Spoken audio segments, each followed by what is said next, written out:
nobody had told the whole story analytically of the PPP and all the pandemic relief. So we got right down into the detail. We read every paper every economist had written, looked at all the data. And what we find is interesting. First of all, the narrative about fraud turns out to be not accurate. The SBA released their latest estimates, and they say 36 billion fraud, which is 3%. And 30 of those 36 billion were recovered through subsequent efforts. This is the FinTech One-on-One podcast, the show for fintech enthusiasts looking to better understand the leaders shaping fintech and banking today. My name is Peter Renton, and since 2013, I've been conducting in-depth interviews with fintech founders and banking executives. On the show today, I am delighted to welcome back Karen Mills. She is currently a senior fellow at the Harvard Business School, and she was the head of the Small Business Administration under President Obama from 2009 until 2013. She has thought more about how to help American small business than probably anyone else alive. Last year, she published the second edition of her book, Fintech, Small Business and the American Dream. And today we spend a lot of time discussing the findings of this book. We cover the PPP program, community banks, embedded lending, big tech, regulation, the future of small business, and much more. Now let's get on with the show.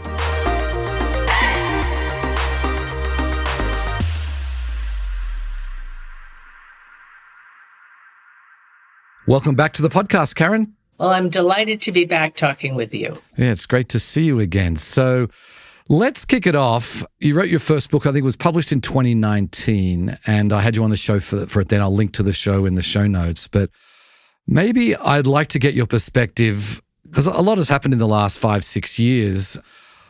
When you look at the small business, lending landscape today, what do you see as the progress we've made since 2019? In fact, the book came out in April 2019, and Peter, the launch day, I flew to San Francisco and did the launch at Lendit. Yes. Fireside chat with you. I remember it well. Back again together, talking about what's different over these 5 years, and the answer is a tremendous amount. When I wrote the book, I described small business utopia.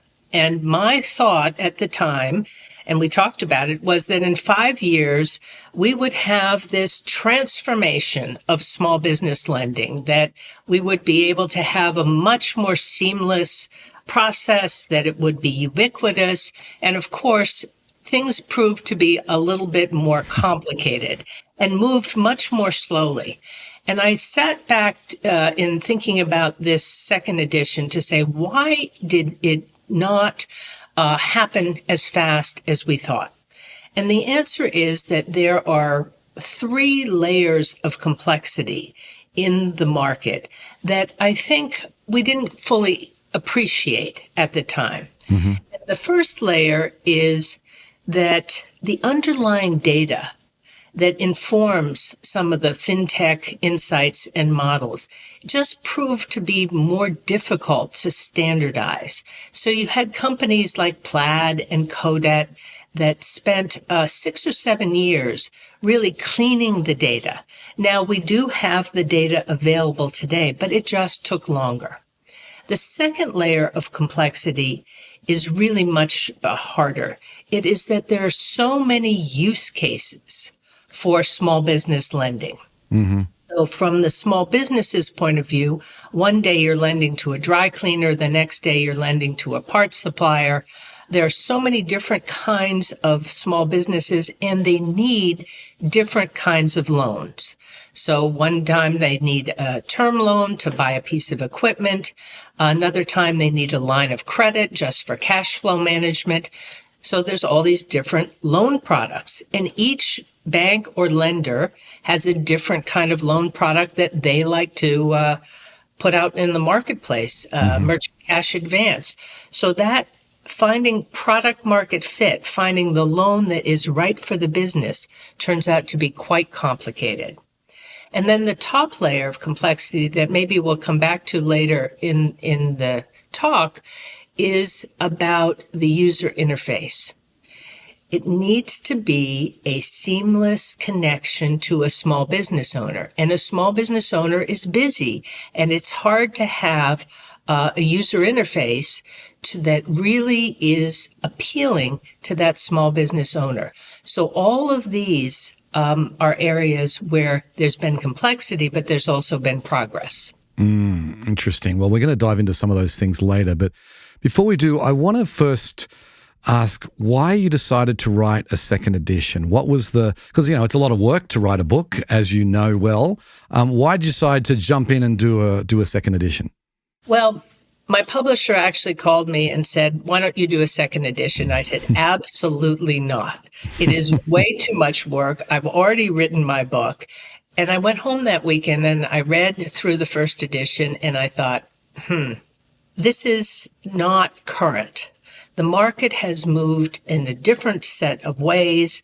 There are a whole number of things that need to get covered. For instance, 2019 was pre-pandemic. We had the biggest crisis in small business and $1.2 trillion in pandemic aid. That whole tale needed to be told. And then there's a whole set of chapters on the winners and the losers because the landscape had changed. So this second edition really is, you have software now that tells you how much is new, and it's over 2/3 new. Right. So one of the things that's new is you dive deeply into the Paycheck Protection Program, the PPP, and a lot of people have written about it, but I haven't seen quite the analysis that you did, and I really appreciate it. I think you've done a great service for the industry because a lot of people say, oh, PPP, there was just so much fraud. It was just such a waste for the government to do this. But you actually dive into the numbers and you get the objective data. So maybe let's just start with fraud. What actually took place during the PPP? How much fraud was there? I'm glad you wanted to start with this because this was actually one of the hardest parts of the second edition to write because nobody had told the whole story analytically of the PPP and the all the pandemic relief. So we got right down into the detail. We read every paper every economist had written, looked at all the data. And what we find is interesting. First of all, the narrative about fraud turns out to be not accurate. The SBA released their latest estimates, and they say 36 billion fraud, which is 3% and of the 1.2 trillion. And 30 of those 36 billion were recovered through subsequent efforts. So the numbers are still big. 6 billion of lost money is a lot of money, but as a percentage of the activity that went out. So why is this narrative out there? Early estimates were very, very high. The Inspector General flagged about 17% of the PPP as being fraudulent. That's 200 billion, so that number wakes you up.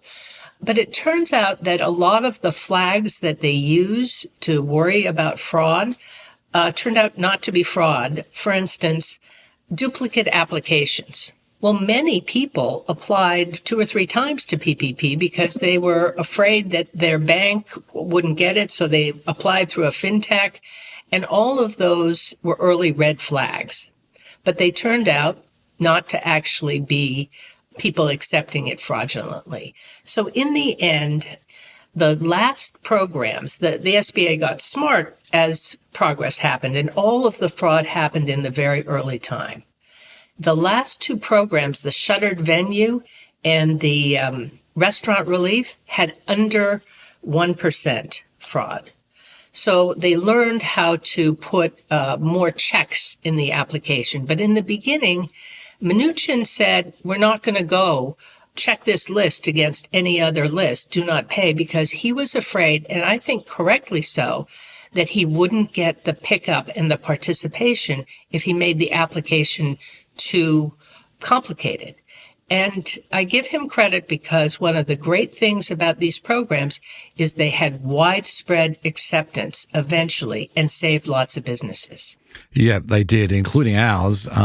It's interesting because that narrative of rampant fraud, if you just ask people who casually follow fintech, particularly in the small business space, a lot of people say, oh yeah, there was tons of fraud, but that's okay. We got the money out. But what you're saying and the evidence shows is that fraud, while fraud's always an issue, it wasn't nearly as big as what they expected, what was reported in the press at the time.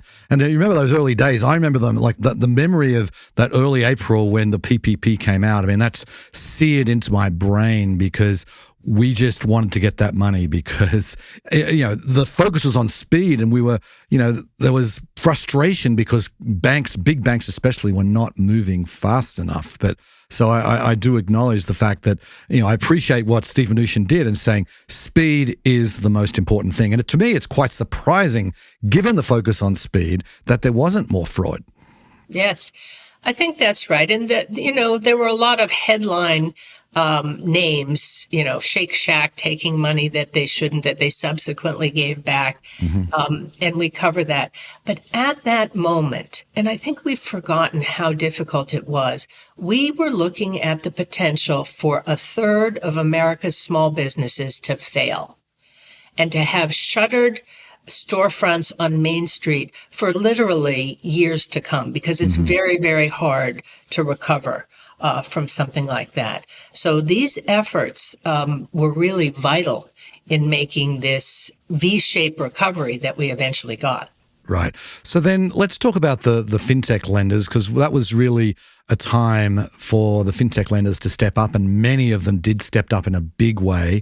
So what did the fintech lenders do that traditional banks could not or would not do during that time? Well, as you said, the traditional banks were doing a couple of things. They were manually processing everything, and they were favoring their existing customers because they were their customers, and also because that was a way to avoid fraud. And they were not willing to take any risk. So fintech brought speed.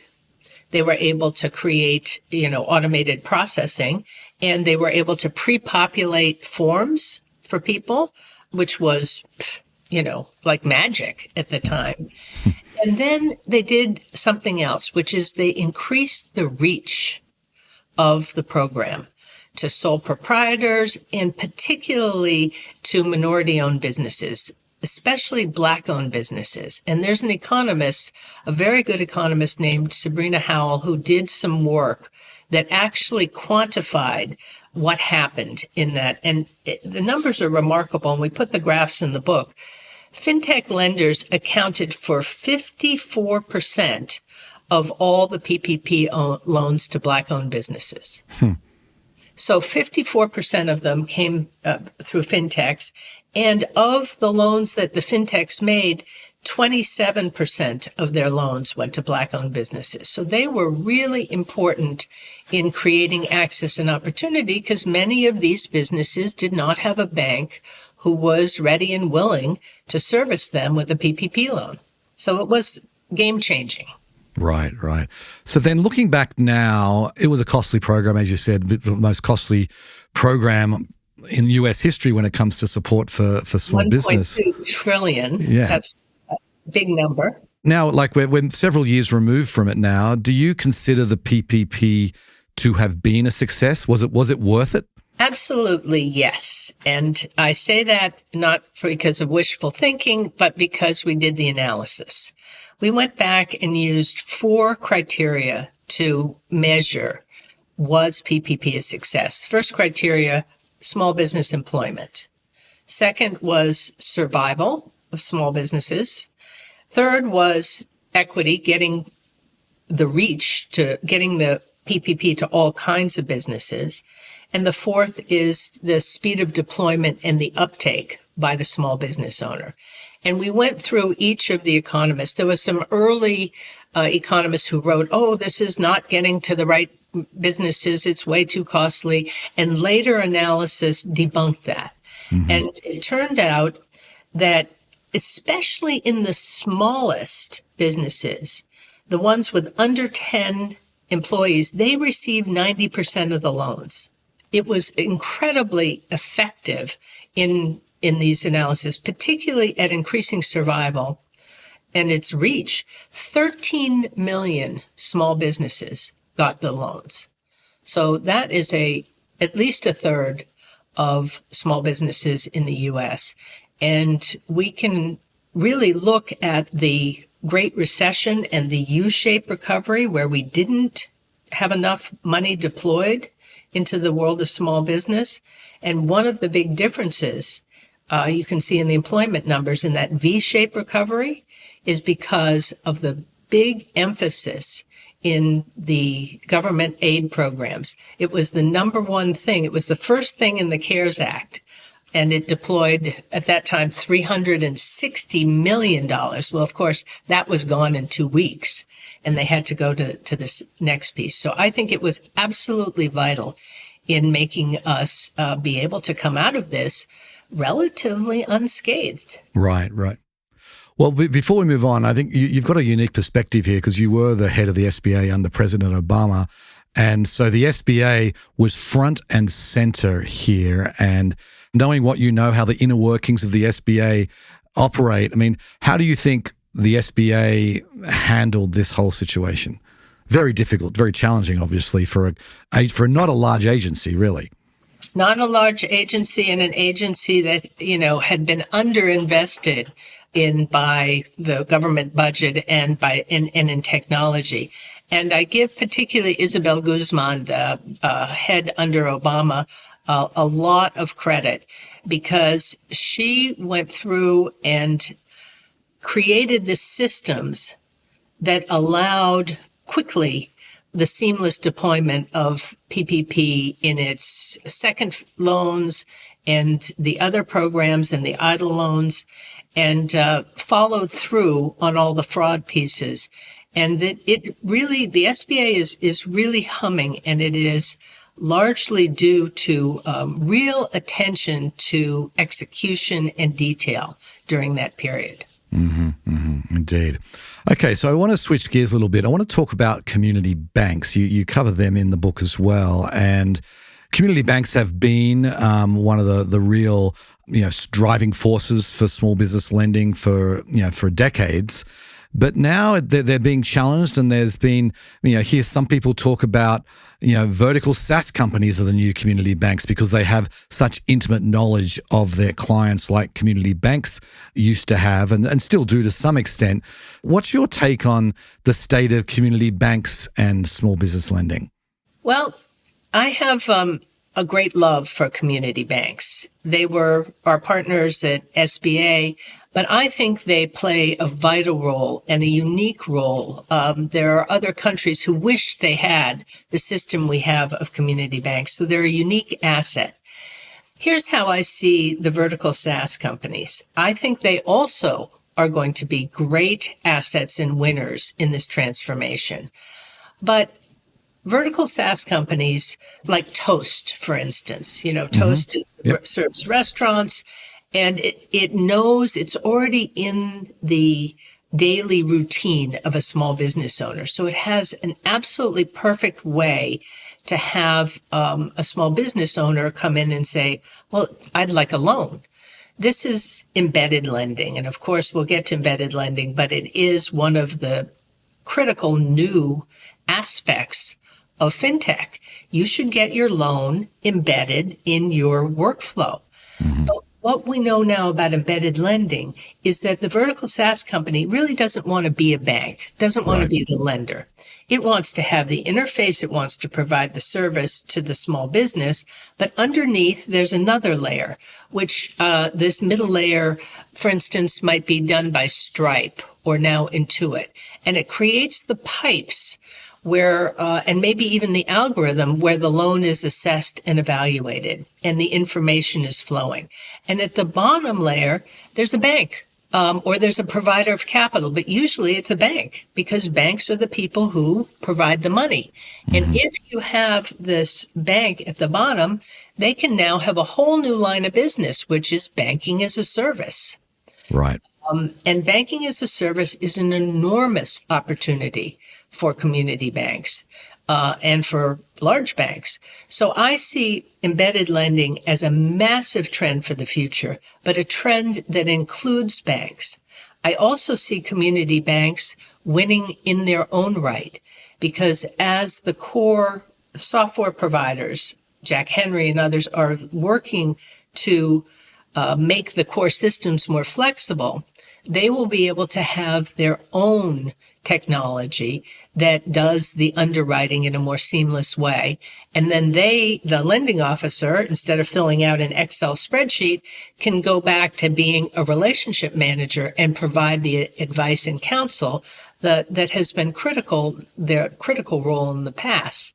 So I see a bright future, actually a brighter future than ever for community banks. I think they're a huge asset and they're going to win. Interesting.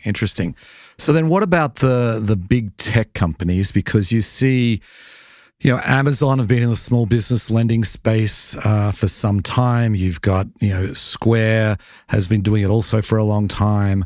PayPal, again, these are tech behemoths and, hard to compete against for anybody. I mean, do you think they're going to dominate small business lending over the next decade?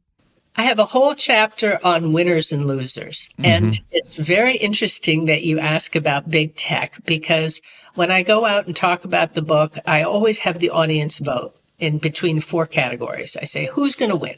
Is it going to be big banks, or traditional lenders or credit card companies, or is it going to be big tech? Is it going to be the challenger banks, or is it going to be the infrastructure players?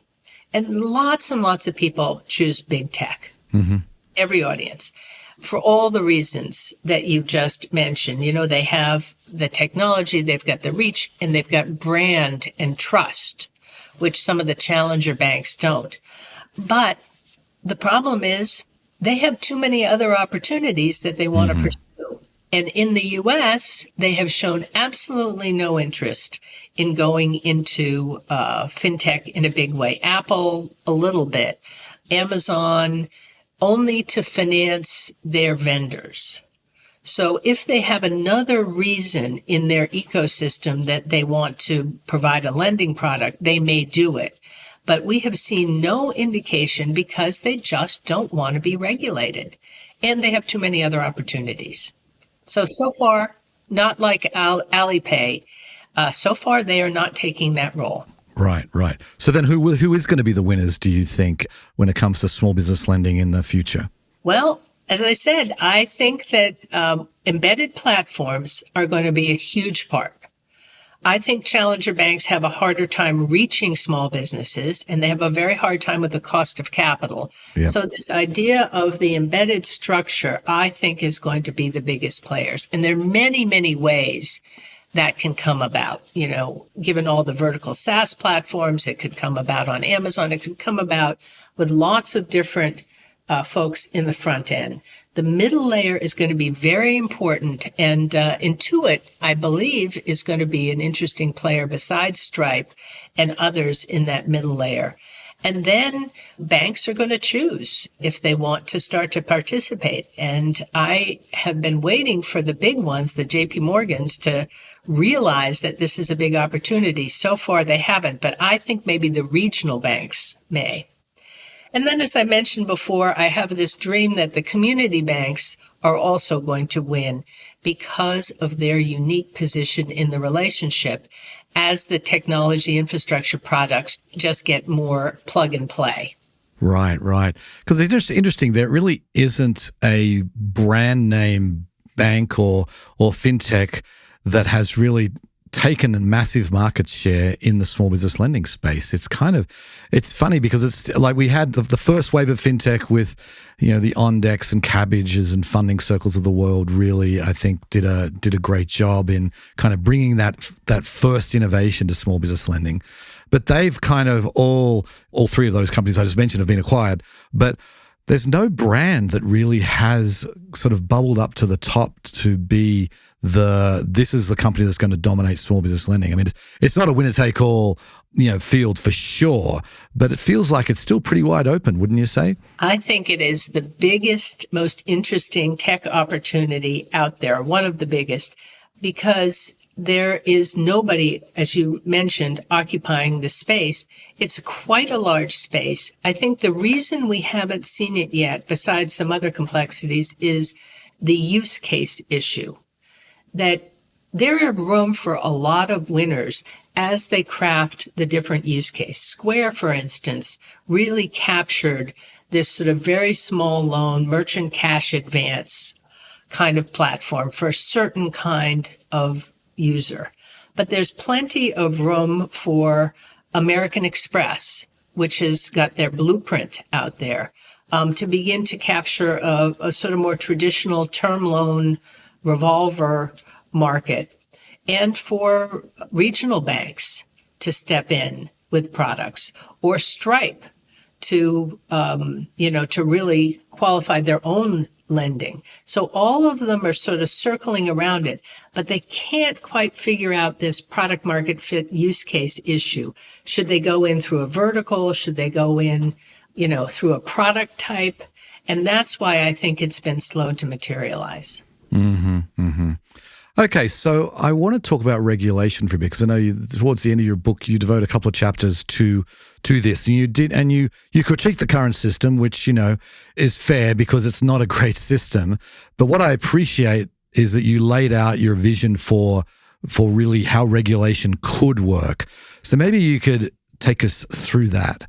There's a lot of talk now about more regulation or less regulation. We're going to take away regulation. This more versus less, I think, is exactly the wrong dichotomy. It is a non-productive discussion.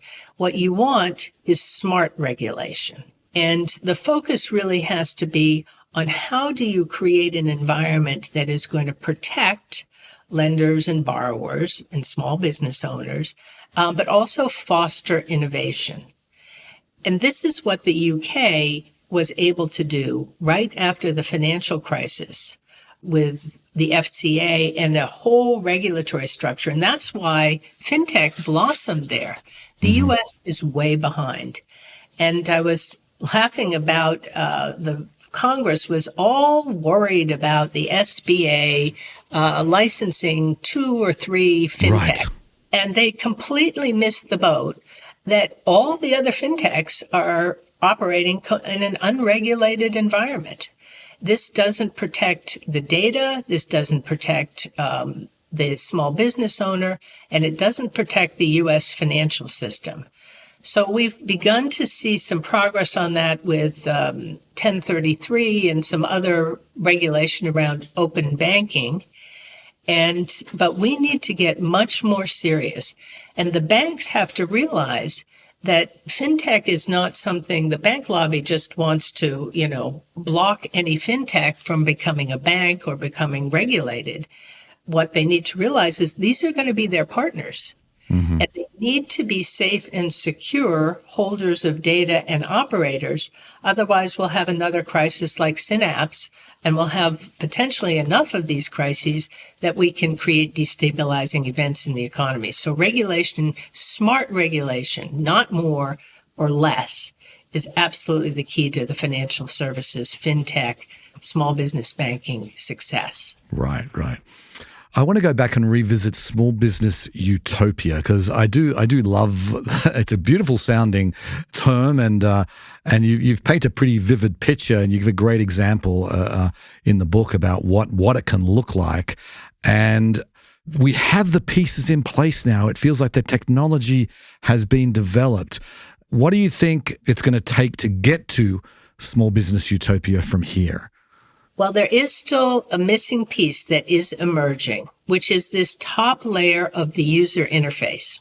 And the catalyst, of course, is AI.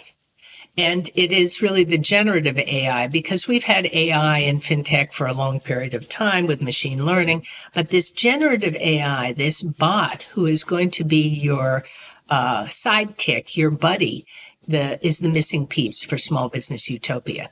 Because today, if you're a small business owner and you get a tool to look at your cash flow, or you get a piece of software, you have to buy the software, download the software, learn how to use it, go in, get some insights, and then do all the work yourself. Yep. What if you had a buddy who was an artificial intelligence bot, and that sidekick would do the work for you? You could say, tell me, go look and find out when I'm going to need cash. Figure out what the best loan product is for me and give me 5 or 6 options of products that I might consider and tell me their pluses and minuses. You can tell them, figure out when you should put down coupons. What's my competitor doing? And they can start doing some of the work for you, particularly on the sales and marketing side, but also on the cash flow analytics side. This kind of intelligence does exist today. And slowly, I think financial services companies are figuring out how to train them and to create this intelligence. And when you have a trusted helper who knows everything about your business and can work with you and do some of the work for you, then you've got small business utopia. Right. And this year, I mean, I've been reading a lot in the fintech press about AI agents and what role they're going to play, and that's kind of what you're talking about here. I don't think we're far away. I mean, it's not this year that it's going to really become ubiquitous, but 2 to 3 years, I can't wait for that, because that's what I want, that product. I think it's going to be. Everybody wants that product. It's going to be great. Okay, so then let's close with sort of, as you sort of consider that. I mean, it sounds like you are optimistic about the future of small business in this country. Maybe you could just close with sort of tease out why you're optimistic, why you think the next decade is going to be different to the last decade. Well, I am optimistic about the future for small business and particularly this sort of technology-enabled part of that. Back in June of 2020, something really unbelievable happened, and economists still don't know why. And that was that the number of monthly applications to start a new business went up by 50%. Yeah. So now we're in the middle of the pandemic. Everybody thinks, we're all going to die, or at least some of us are worried about that. And here you have more and more people starting a business. This American spirit of entrepreneurship cannot be contained. And in fact, in the most dire times, when you give it a little money, because people had a little cash, they had a little time, they just started all these businesses. And then the trend never went back. If you look at the graph, it went up 50%, and then it continued at this new rate of entrepreneurship. So there is still life in America's entrepreneurial spirit. What will happen with technology is that we will take away some of these frictions and barriers. It is hard to start a business. It is particularly hard to get the money. What if all this works and we get small business utopia, which, all the technology really exists. There's no dramatic breakthroughs that have to happen. It's just assimilating it into the lives of small business owners and making it work for them. I believe that will happen. And if that happens, we will be able to transform small business ownership in a way that is so dynamic that it will create new energy and really new opportunity for the American economy. Right. And I couldn't agree more. And I feel like, the thing as an outsider, someone who came to this country to start a small business, what people don't fully appreciate inside America sometimes is that everyone who is an English speaker, or even if you're not an English speaker, if they're an entrepreneur, they want to come to America because this is the land of opportunity. It still is. You've just painted the picture that it's going to remain that way for some time. And the American spirit, the entrepreneurial spirit, is alive and well, and with the tools that we've got, I mean, it could be a very exciting next decade. So, well, this is why I call the book The American Dream. Fintech, small business, and the American Dream, because small business gives access and opportunity. It is a way that people have come to this country or been here and been able to create opportunity and the way to move forward. So if we have this more, we will really be able to energize and create more of the American dream. Okay, Karen, we'll have to leave it there. So great to chat with you, as always. Thanks again for coming on the show, and maybe I'll get you back on when we've reached small business utopia. Thank you.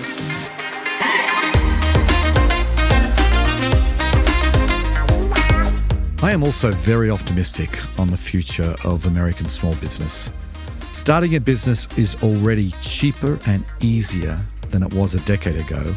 Running a business is also easier with so many great online tools available to help the entrepreneur succeed. But these tools are only going to get better, much better. As Karen says, once we have developed specialist AI agents for small businesses and we improve the user interface, I see us getting very close to the small business utopia that she describes in her book. We could very well be on the cusp of a new golden age for American small business. Anyway, that's it for today's show. If you enjoy these episodes, please go ahead and subscribe, tell a friend, or leave a review. And thank you so much for listening.